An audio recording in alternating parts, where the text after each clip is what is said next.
Megjelent egy rendelet, a 40 per 2007 1229. Ezzel kapcsolatban kaptam egy értesítést a pénzügyőrségtől. 2008. január 23-án történt is egy megbeszélésem a Kecskeméti Regionális Központban. A rendelet lényege főleg nagykerekre vonatkozik, azoknak is a vevő nyilvántartására, amit ugye ők most már havonta Excel táblában beküldenek.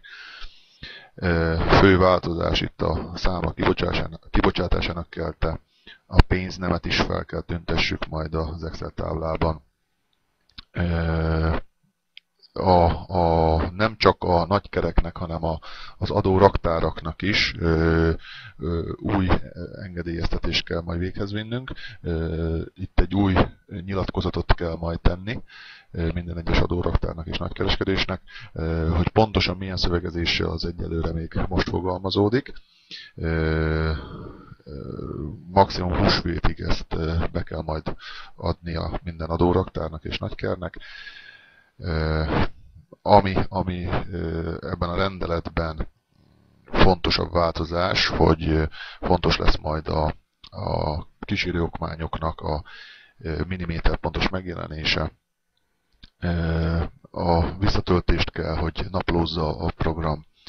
A nyilatkozatunkba bele kell majd írni, hogy pontosan milyen számítógépes elérési úton szerepel a program.